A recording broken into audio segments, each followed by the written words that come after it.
보도록 하겠습니다.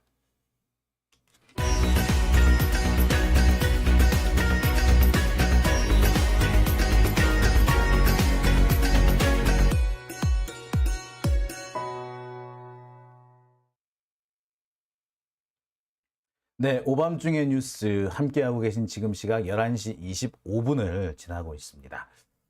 자, 오늘 제가 준비한 첫 번째 주제부터 좀 풀어가 보겠습니다.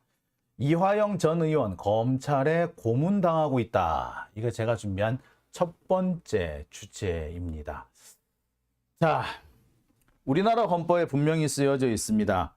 구속의 부당한 장기화와 고문에 의해서 진술된 자백은 무효로 한다요. 그리고 재판에서 자백만이 유일한 증거일 경우에 유죄 선고를 할 수 없다라는 것이 우리 헌법의 정신입니다.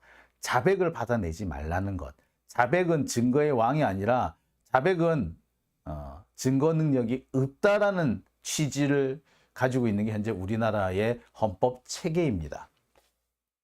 근데 여전히 우리나라의 이 수사기관들, 특히 검찰은 자백을 받아내기 위해서 무슨 짓이든 할 수 있는 그런 괴물 같은 집단으로 바뀌어 나가고 있습니다. 뭐 한 30년 전 제가 데모하다가 경찰에 붙잡혀 갔을 때도 그 당시 경찰은 저한테 배후를 불라면서 없는 배후를 만들어내라는 거의 만들어내지 않으면은 안 되게끔 만들어 그 사람을 몰고 가더라고요. 진짜 만들어서라도 자백이라는 걸 하고 싶다라는 생각이 들 정도로 상황이 그렇게 되던데요. 30년 전에 경찰서 말단 순경들이나 할 줄 알았던 그런 짓을 지금 검사라는 놈들이 하고 있습니다. 나으리들이, 영감나으리가 그런 짓을 하고 있더라고요. 게다가 대상자가 다른 사람이 아니라 전 경기도 부지사이며 동시에 전직 국회의원이었던 사람들까지 대상으로 하고 있다는 점에서 정말 지긋지긋하고 정말 치가 떨립니다. 자, 오늘 이화영 전 의원의 가족으로부터 이화영 의원이 사실상 고문을 당하고 있다. 군사 독재 시절의 전기 고문보다도 더 심한 짓을 당하고 있다라는 폭로가 제기됐습니다. 전기 고문만큼이나 군사 독재의 전기 고문만큼이나 무섭다. 그런 일들이 내 주변에서 벌어지고 있다. 벌써 그것이 10개월째 계속되고 있다. 이재명을 기소하기 위해서 어떻게든 간에 이화영의 입을 뜯어놓으려고 열려고 온갖 공작과 회유와 협박을 하고 있다. 이화영만 가지고는 안 되니까 이화영의 가족, 심지어 아들까지 붙잡아 와서 기소하겠다, 감옥에 보내겠다라고 협박한다고 합니다. 실제로 이화영 의원의 주변인 한 사람은 구속까지 당하는 상황이 벌어졌습니다. 자, 검찰의 고문이 너무나도 전방위적으로 벌어지고 있는 것입니다. 자, 사실 검찰이 이럴 수 있는 거는요, 판사 새끼들이 나쁜 새끼이기 때문에 그래요. 판사들이 제대로 걸러내지 않기 때문에 누가 보더라도 감옥에 10개월씩이나 붙잡아 놓고, 원래 6개월이면 풀어줘야 되는데 10개월씩이나 붙잡아 놓고 계속 10개월, 1년 계속해서 감옥에 쳐놓고 매일같이 불러서 진술하라고 압박을 하면은 그거 누가 봐도 그 고문 아닙니까? 우리나라 형사소송법의 원칙상 재판이 시작되면 그때부터 강제 수사는 못하게 되어 있습니다. 재판 시작되면 수사 못합니다. 끝이에요. 근데 우리나라는 검사들이 재판이 시작됐는데도 아무렇지도 않게 수사라는 걸 하고 있습니다. 이것들이 과연 법률과는 맞는지 모르겠어요. 재판이 시작되면은 피고인도 자기 자신을 방어해야 되기 때문에 수사에 임할 수가 없습니다. 재판과 수사를 동시에 할 수가 없거든요. 그죠? 따라서 기소를 하는 순간 그때부터는 더 이상 수사가 진행돼서는 안 되는 겁니다. 그런데 지금 우리나라 검찰은 재판과 수사를 같이 하고 있죠. 이런 개떡 같은 경우가 어디 있단 말입니까? 그래서 재판이 시작되고 난 다음에 갑작스럽게 등장한 진술은 그것이 명백한 증거에 의해서, 물적 증거에 의해서 뒷받침되지 않는 이상 증거로 받아들이지 말아야 돼요. 그게 원칙입니다. 근데 우리나라는 판사들이, 검사들이 낸 거라면 다 받아주잖아. 또라이지, 또라이. 판사부터 또라이예요. 여하튼 이화영 의원의 가족이 편지를 썼습니다. 손편지를 직접 썼습니다. 그러면서 전기 고문보다, 군사 독재 시절의 전기 고문보다 더 참혹한 짓을 당하고 있다라고 폭로했습니다. 오늘 제가 준비한 두 번째 주제입니다. 첫 번째 주제입니다. 자, 여러분, 사실상 고문이 자행되고 있다면 사건의 조작이 이루어지고 있다라고 봐도 되겠죠? 그래서 제가 준비한 첫 번째 주제, 이화영 전 의원 고문당하고 있다. 검찰은 쌍방울 사건을 조작하고 있다라는 것입니다. 자, 이화영 의원의 부인이 오늘 공개한 손편지 내용입니다. 자, 한번 보실까요? 자, 제가 한번 보여드리겠습니다. 자, 앞에 부분 인사말은 빼고 중요한 부분 읽어드릴게요. 남편은 지금까지 10개월가량 독방에 갇혀 매일 검찰 조사를 받고 있습니다. 아내인 저와 아들, 지역 사무장, 후원해 주신 분들, 또 이화영과 관련된 모든 분들이 검찰에 불려가 조사를 받고 있습니다.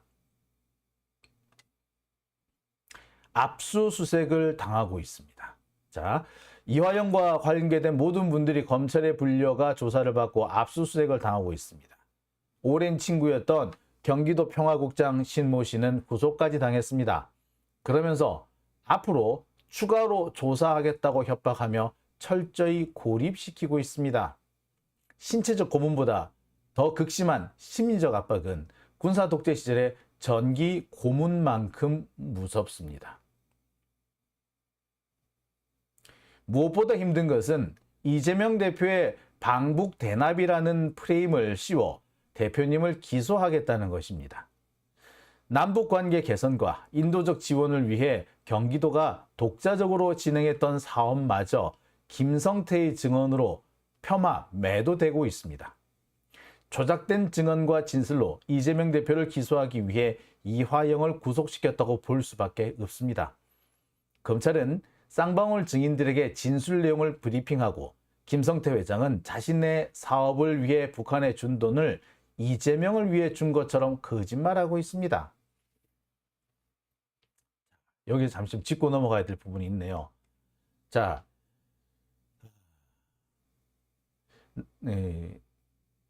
김성태라는 사람을 조사를 하면서 검찰이 증인들에게 진술 내용을 브리핑한다는 겁니다. 증인들에게 진술 내용을 브리핑한다는 건 뭡니까? 법정에 가가지고 말이 유동규처럼 말이 바뀌지 않게 하려고 미리 너 이렇게 진술해야 돼 라고 진술 내용을 주지시키는 것을 말하죠. 그죠? 즉 이것은 증언을 조작하는 겁니다. 이건 조작입니다. 이렇게 이게 확인되는 순간 진술은 오염된 진술로 봐서 증거로 써서는 안 됩니다.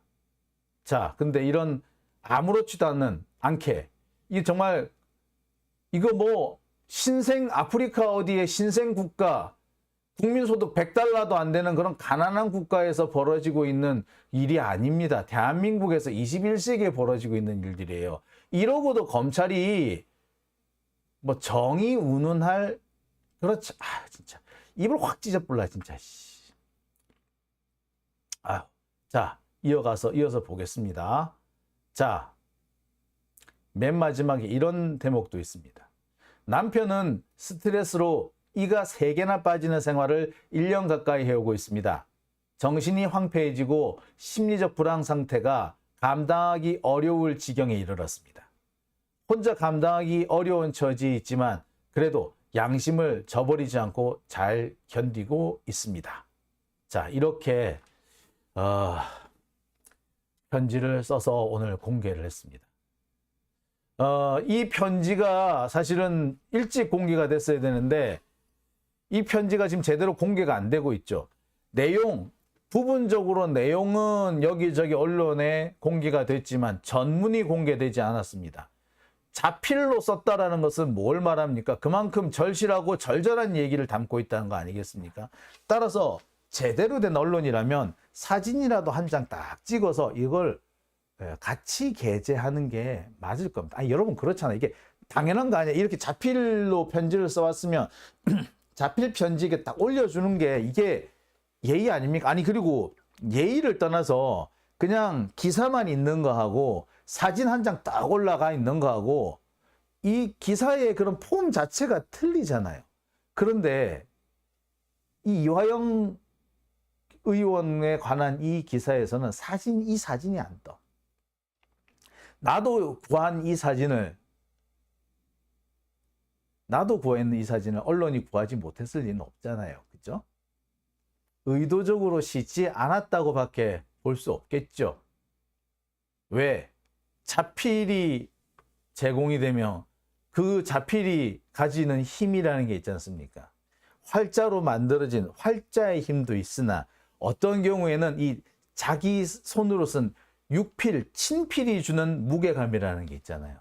그 친필의 무게감을 얘들은 아는 거죠. 그래서 얘들은 이 이화영 지사의 부인이 쓴 편지를 애써 무시하고 있는 겁니다. 부분 잘라서 보도하면서 온갖 조롱과 폄훼와 장난질과 왜곡을 서슴지 않고 있습니다. 이들이 과연 언론일까요? 저는요, 지금 벌어지고 있는 이 일들 하나하나 우리가 기록을 해야 한다고 생각합니다. 따라서 이런 짓을 한 자들, 언론이라는 자들이 이런 군사 독재의 버금가는 검찰 독재에 부역했다라면 언론으로서의 자격, 아니 인간으로서의 자격을 박탈당해야 된다고 생각해요. 우리가 친일 매국노들을 너무 쉽게 용서함으로 인해서 지금과 같은 이런 양심도 없는 자들이 기자랍시고 언론인이랍시고 목에 힘주고 다니는 세상을 목도하게 됐습니다. 양심은 둘째치고 그냥 그 말 그대로 악으로 또는 거짓말로 또는 권력욕으로 가득 차 있는 자들이 검사라고 불리고 있습니다. 제가 언젠가 그런 말씀을 드린 적 있죠. 제대로 된 검사, 모든 검사가 다 나쁜 건 아니지 않느냐. 제대로 된 검사도 많을 거다. 아니요. 제대로 된 검사는요, 조직 내에서 왕따 당하는 검사라고 제가 말씀드렸습니다.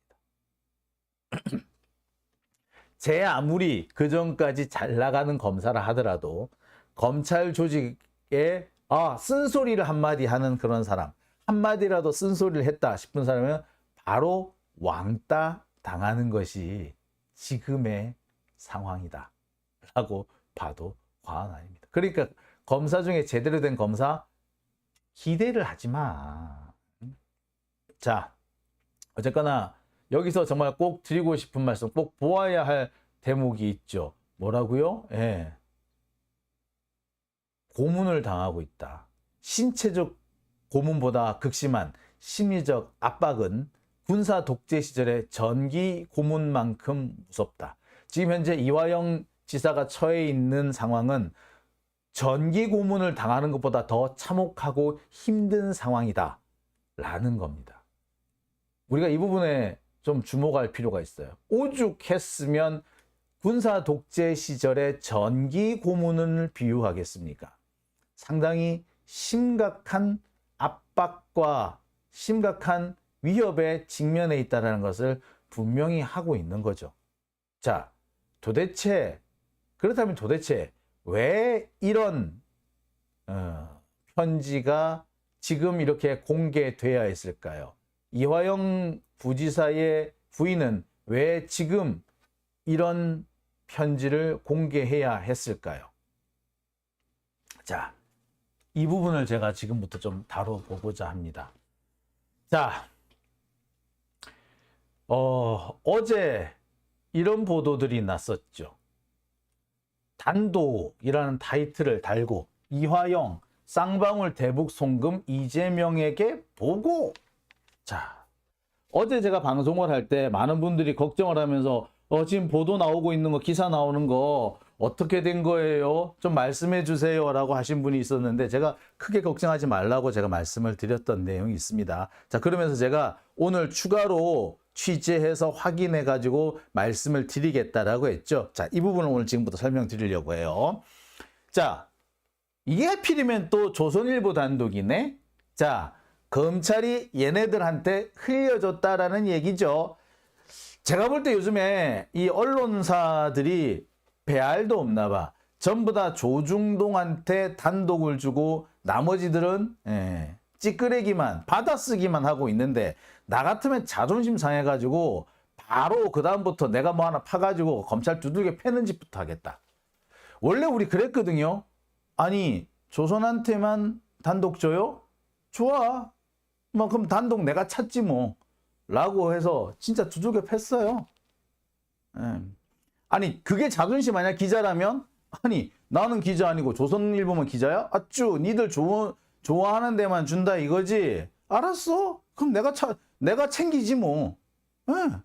그래서 후배 파요. 그럼 뭔가 금방 나와. 일주일 안에 나와. 파다 보면 뭐 하나라도 나와. 소소한 거라도 나와요. 자, 그렇게 하는 게 정상 아니야? 근데 뭐? 조선일보 것은 다 받아 쓰고 있어. 뭐 이런 개떡 같은 새끼들이 다 있어. 그러고도 니들이 기자냐? 아이고, 쪽팔린다, 쪽팔려. 여하튼, 자, 이 기사의 내용에 보면 뭐라고 돼 있느냐? 대북 송금 관련 내용을 이재명 대표에게 보고했다는 취지로 검찰에 진술한 사실이 재판에서 확인됐다. 그동안의 진술을 뒤집었다. 라고 대놓고 얘기했습니다. 대북 송금 관련 내용을 보고했다. 라고 했다는 거예요. 오, 심각한 얘기네, 그치? 자, MBC 한번 볼까요? MBC 손구민 기자, 손석희 씨 아들이죠? 그래서 많은 사람이 기대를 했습니다만, 기대할 만한 사람은 아닌 것 같아. 자, 이화영 전 경기부지사, 이재명의 쌍방울 방북 비용 대납 보고. 자, 방북 비용 대납, 요거를 검찰에서 진술했다라는 내용이네. 자, 앞에서 그럼 이화영 지사의 부인이 썼던 편지하고는 좀 상반되네요. 검찰이 이런 프레임으로 계속 몰고 가려고 이화영을 괴롭히고 있다. 전기 고문을 하듯이 하고 있다라고 폭로를 했는데, 자, 그렇지만 우리는 잘 버티고 있고 양심에 거리끼는 일 안 했다. 예, 분명히 보도 내용과는 사뭇 다른 내용이 다르다, 그죠? 자, 그럼 뭐가 맞는 걸까요? 이화영 지사의 말이 맞는 걸까요? 이 MBC랑 조선일보의 주장이 맞는 걸까요? 자, 보겠습니다. 자, 또 다른 보도에 이렇게 되어 있습니다. 재판부가 이화영 지사한테 물어요. 엊그저께 재판에서. 피고인 측에서 기존 공소 사실에 대한 입장이 미세하게 변동된 부분이 있다고 들었는데 자세하게 좀 설명해 주시겠어요? 미세하게 변동된 부분이 있다고. 미세하게. 자, 대북 송금, 방북 비용 대납, 이걸 이재명한테 보고했다라는 거는 진짜 심각한 변동이죠. 그 미세한 변동 아니에요. 입장이 미세하게 변동됐다라고 했잖아. 미세하게. 그러면 앞서서 이 얘기, 대북 송금 관련 내용을 이재명 대표에게 보고했다. 쌍방울 방북 비용 대납을 보고했다. 이 얘기를 했다면 이거 미세하게 바뀐 게 아니잖아. 그죠? 그런데 재판부는 미세한 게 바뀐 게 있다며요. 뭐예요? 자, 그러니까 이화영 부지사에서 말합니다. 쌍방울에서 방북을 한번 추진해 달라는 말을 했다. 방북 비용 대납 요청에 대해서 전혀 관여하지 않았다라고 하는 걸 했었는데, 쌍방울 내가 뭐 돈을 달라고 돈을 대납을 하라는 얘기는 안 했지만 방북을 한번 추진해 달라.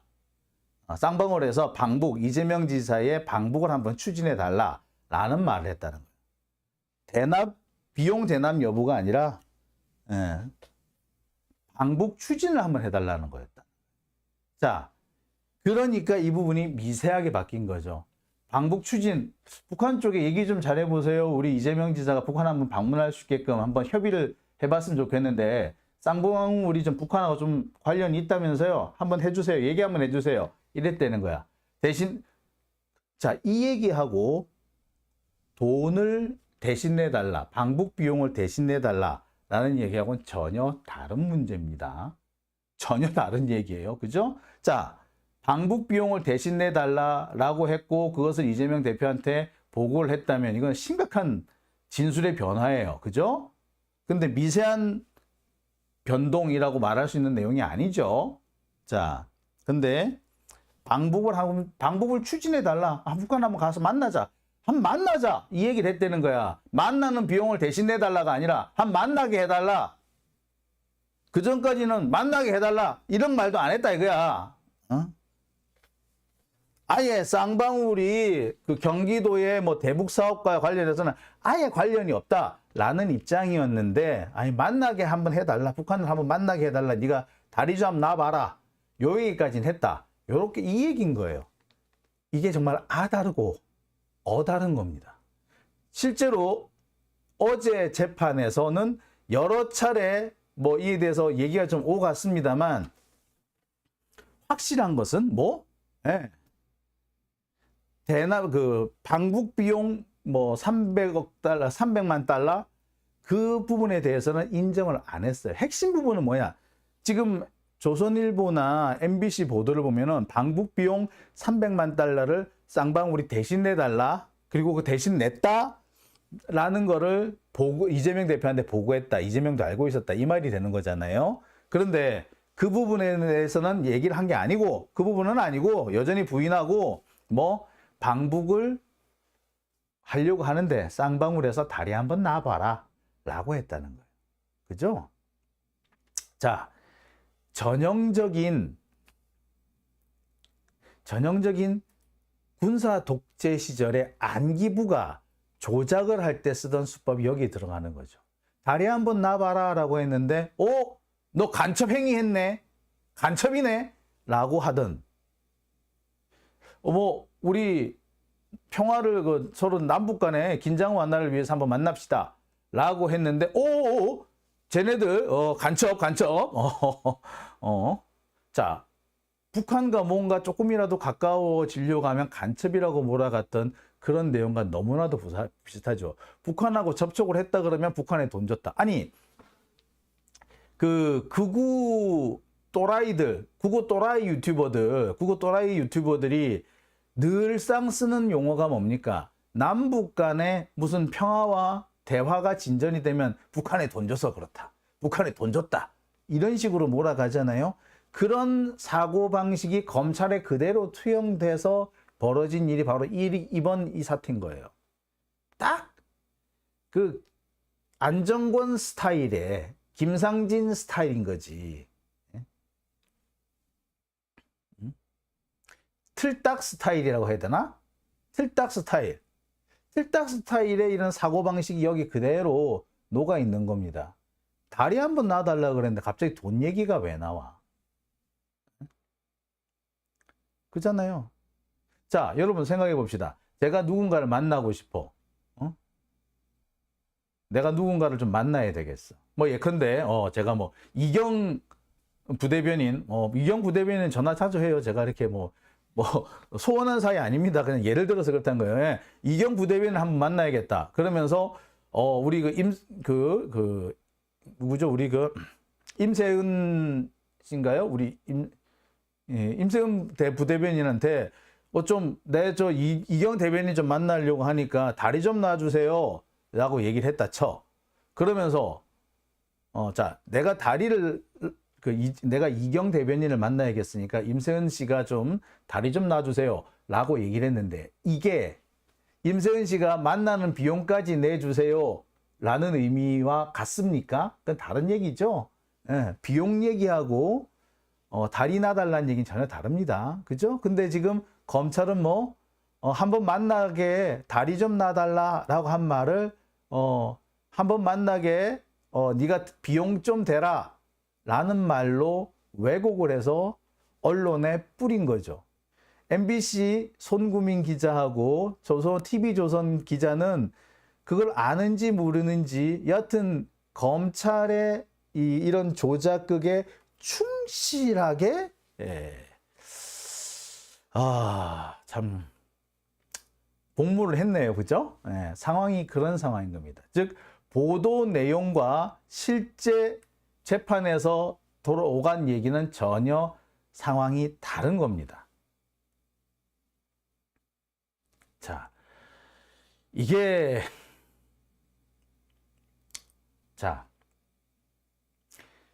여기서 우리는 한 가지 좀 짚고 넘어가야 될 부분이 있습니다. 자,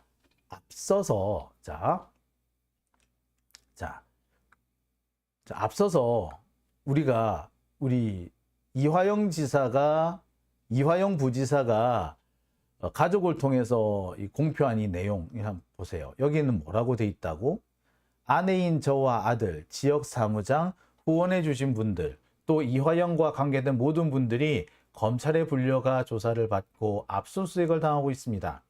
오랜 친구였던 경기도 평화국장 신모 씨는 구속까지 당했습니다.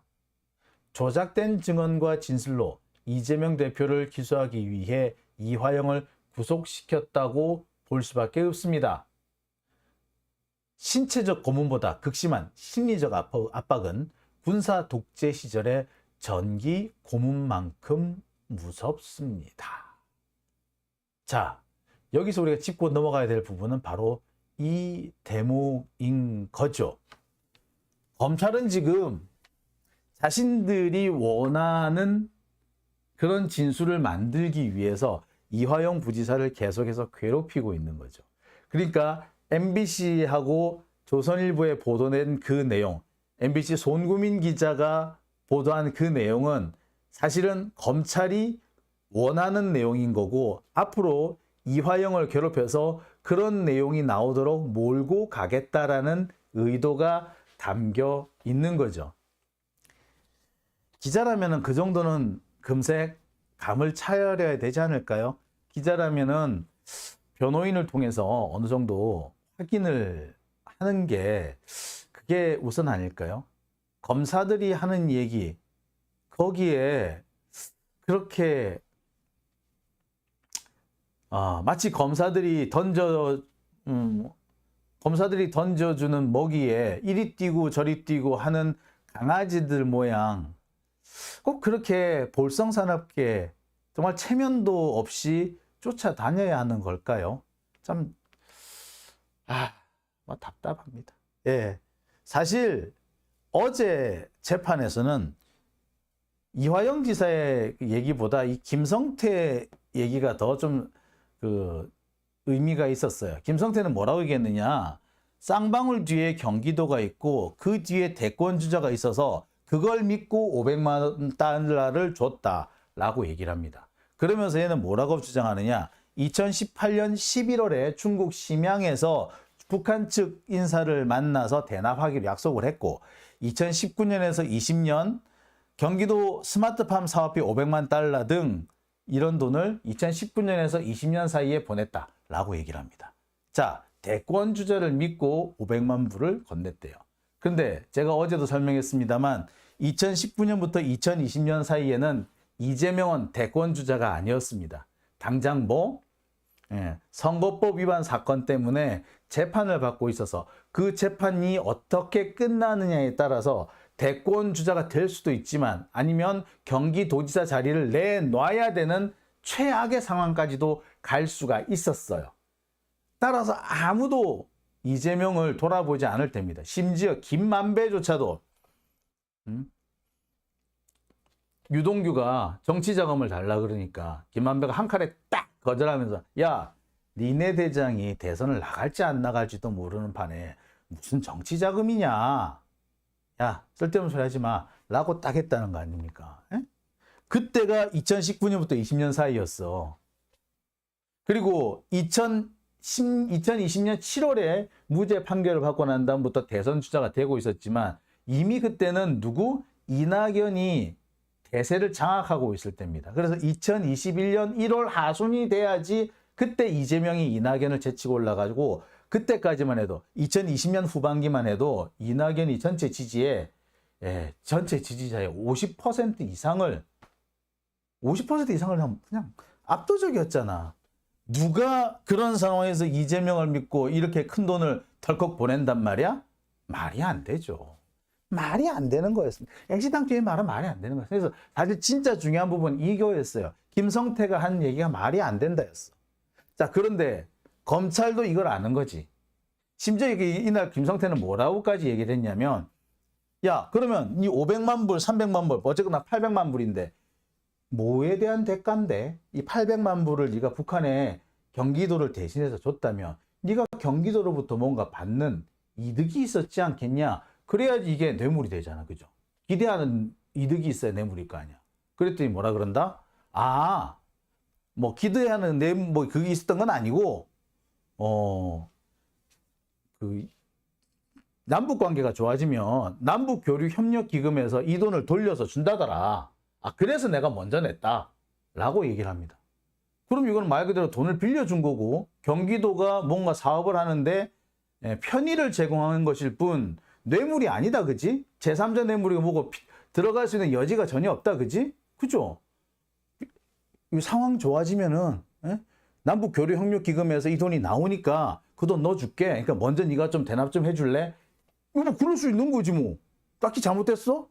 뭐 절차상 하자가 있을 수는 있는데 그럼 절차상 하자 그거는 징계 대상이 될 수 있을지언정 이렇게 뭐 뇌물의 문제는 아니란 말이에요. 그죠? 자, 검찰이 보기에도 아씨 저 김성태 또 저 헛소리 하네 이렇게 된 거야. 대권 주자를 믿고 500만 불을 보냈어요. 근데 시간이 안 맞네. 이때는 대권 주자가 아니었는데. 자, 그 다음에 뭘 노리고 이렇게 800만 달러를 북한에 보냈어? 경기도가 뭐 해준다 그러디? 아니, 남북 교류 협력 기금이 나오면은 준다 그러대요. 그래서 내가 먼저 미리 준 거예요. 내가 그래서 대납한 거예요. 그럼 말 그대로 대납이네. 뇌물이 아니잖아. 그죠? 그럼 뭐 잘못됐어? 네. 잘못된 게 하나도 없어요. 그러니까 김성태가 말을 잘못한 거지. 그러니까 검찰 입장에서 이걸 덮어야 돼. 아니야. 김성태 말고 딴 거 있어. 덮으려고 이화영을 꺼내온 거예요. 아시겠죠, 여러분? 왜 이런 상황이 나왔는지. 네. 검찰이 지금 장난질을 좀 세게 치고 있는 겁니다. 자, 결과적으로 봐서 검찰은요, 지금 노리는 게 뭐냐?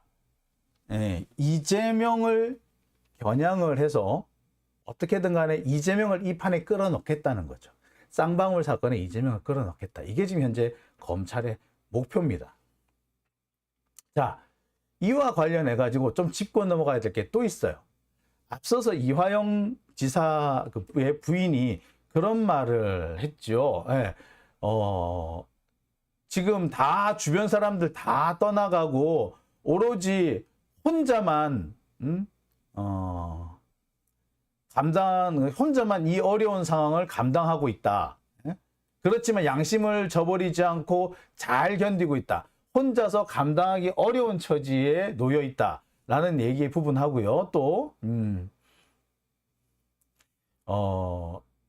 주변 사람들을 다 붙잡아 가고 그 압수수색을 해서 철저하게 이화영을 고립시키고 있다. 자, 이 부분을 좀 우리가 좀 지켜봐야 돼요. 검찰이 지금 이화영 부지사의 입을 열기 위해서 어떤 짓을 하고 있다? 이화영을 괴롭히고 있는 거예요. 어떻게? 이화영 주변 사람들을 힘들게 해서 이화영이 심리적으로 무너지게 만드는 거야. 아, 나 때문에 내 주변 사람들이 힘든 거 더 이상 못 보겠다. 내가 힘든 거는 견딜 수 있지만 내 주변 사람들이 이렇게 고통받는 거, 내 자식, 내 마누라가 고통받는 거 더 이상 못 참겠다. 그러니 그래, 검찰 니들이 원하는 대로 다 얘기해 줄게. 그만 좀 괴롭혀라. 요렇게 만들고 싶은 게 현재 지금 검찰의 목표거든요. 자, 그렇지만 이화영 부지사 측은 잘 버티고 있다. 절대 거기에 당하지 않을 거다. 군사 독재의 전기 고문만큼 내 주변 사람들을 괴롭히는 게 고통스럽고 힘들지만 그래도 버티겠다. 이 얘기를 하는 거예요. 그죠? 자, 여기서 우리가 짚고 넘어가야 될 부분이 하나 있습니다. 이화영 주변 사람들은 다 죽이고 있다 이거 아니야. 그지? 자, 오늘 이런 보도가 하나 났어요. 현근택 변호사가 검찰에 붙잡혀 가가지고 소환 조사를 받았답니다. 이건 또 동아일보 단독이야. 이화영 재판 유출 기록 혐의 현근택 소환 조사. 그러니까 뭐냐면 이화영 지사의 재판에서 증인들이 나와가지고 진술을 막 합니다. 증인들이 진술해요. 그 진술한 내용, 법정에서 진술한 내용을 유출했다. 이걸 가지고 검찰이 소환 조사를 한다는 거야. 아니, 우리나라 법정은 공개 재판주의 아닙니까? 따라서 법정에서 오간 얘기는 공개를 하는 게 당연히 공개를 해요. 검찰도 그러면은 공개하잖아. 법정에서 오늘 그러면 이화영 지사가 한 얘기, 그 법정에서 한 얘기인데, 그 재판 기록 유출한 거네, 검찰도? 검찰 지들도 그러면 재판 기록 유출한 거 아니야? 그런데 지들이 유출한 건 괜찮고 현근택이가 유출한 건 안 되고 그래? 보세요. 검찰이 지금 이화영 주변에서 이화영을 도와줄 수 있는 사람을 하나씩 둘씩 없애고 있는 중입니다. 이 내용 보세요. 개인정보법 위반 등의 혐의로 피의자 신분으로 어쩌고 저쩌고. 아니, 개인정보법 위반이라고요? 개인정보보호법 위반이라고요? 참네. 예. 요새 참 그 검찰 정권의 이 법 적용 사례를 보면은 참 유치하기 짝이 없어요. 한동훈이는 지 딸 좀 이름 거론했다고 아동복지법, 아이고 니네 딸 이름 진짜 비싸다. 그 딸 이름 좀 얘기했다고 뭐? 아동복지법? 지랄하고 있네. 그러거든 네가 법무부 장관이냐? 아이고 참 이런 수준의 인간들이 법무부 장관을 하고 검사하고 아니 재판에서 나온 재판 기록은 공개가 원칙이잖아. 재판은 우리나라 공개법정주의 아닙니까? 그런데 법정에서 나온 얘기 공개했다고 그게 잘못했어?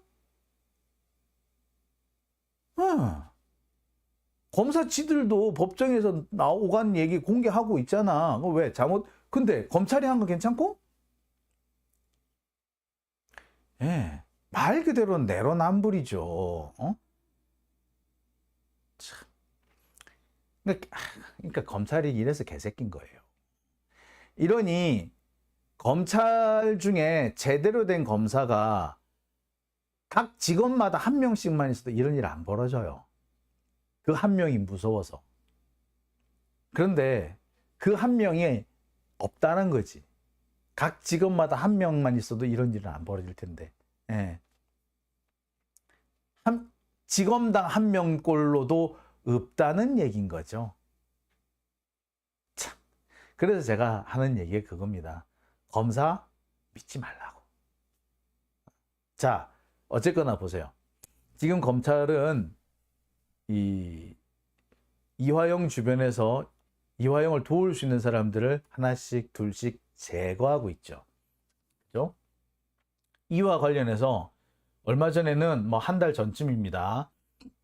김용 부원장도 갑자기 뜬금없이 대북 송금 문제로 검찰에 소환 조사를 받습니다.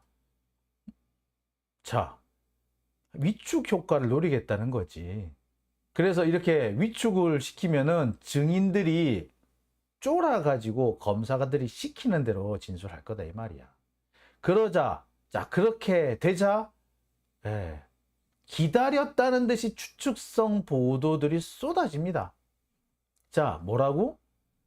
김문기, 쌍방울, 백현동, 이재명 영장 폭탄 줄줄이 터질 것. 야, 이 새끼 이거는 아주 고사를 지낸다, 그죠? 고사를 지내. 예? 자, 이재명 영전이 줄줄이 터질 거다. 사실 이거는 뭐다? 이게 김근식이 지가 예측을 하는 것처럼 얘기하지만 사실은 검찰한테 다 힌트를 얻고 지금 떠버리는 얘기죠. 자, 국민일보는 볼까요? 이화영 등 돌리고 백현동 조사 임박, 이재명 다시 압박. 예. 기다렸다는 듯이 이런 기사가 터져 나옵니다. 심지어 당권 쿠데타 불씨될라. 김성태 입에 긴장하는 민주당. 고사를 지낸다, 그지? 결국에 뭐다?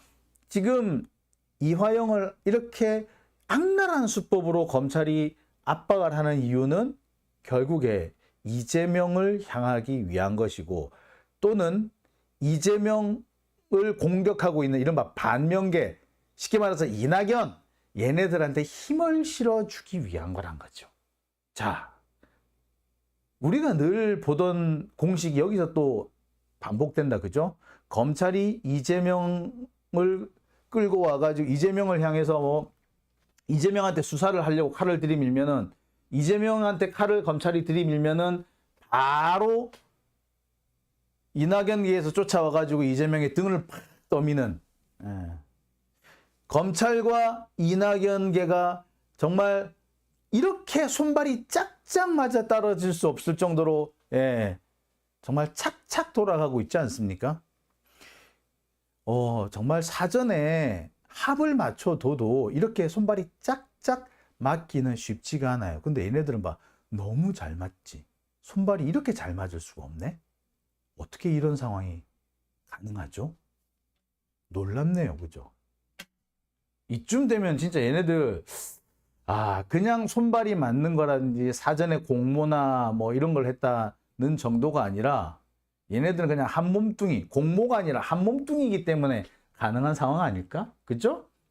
자, 여하튼 여기서 검찰이 자신들의 속내를 드러낸 것이라고 볼 수 있을 겁니다.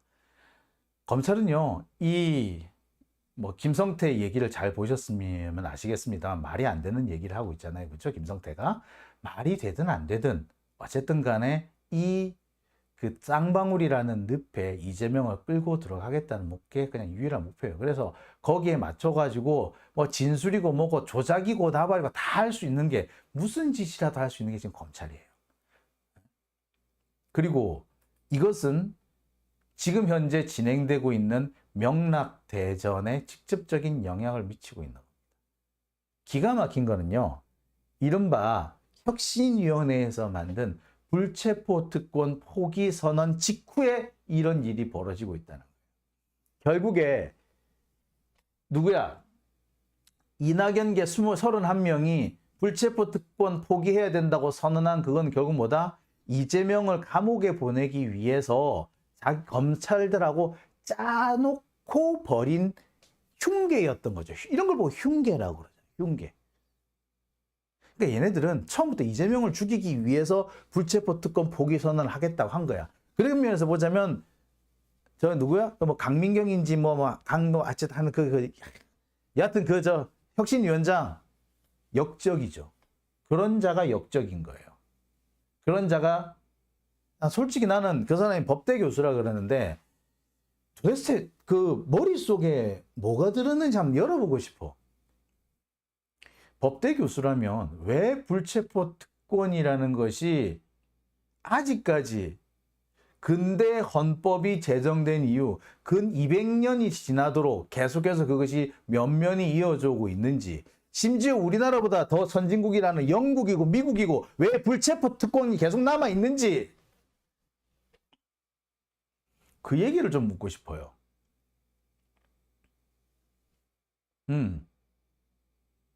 거기는 특권이라고 저 문제가 방탄국회 이런 거 안 하는 줄 알아? 거기도 다 해. 근데 왜 거기서는 불체포 특권 포기하자 이런 얘기가 없어? 네.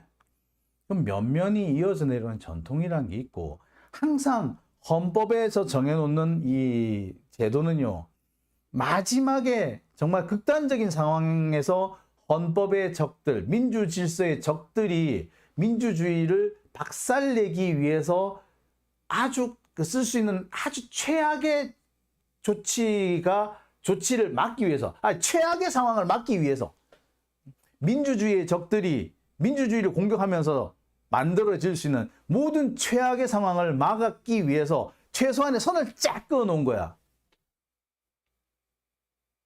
그게 불체포 특권이, 그 중 하나가 불체포 특권인 거예요.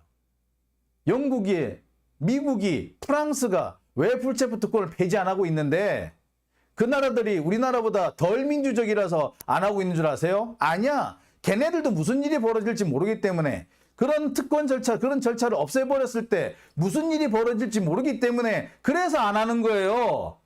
뭘 모르고 진짜. 그걸 법대 교수가 몰라? 법대 교수가 몰라? 모른다면 교수 자격이 없는 거고요. 알면서 그랬다면 그녀는 밀친년이지. 그녀야말로 역정년이지.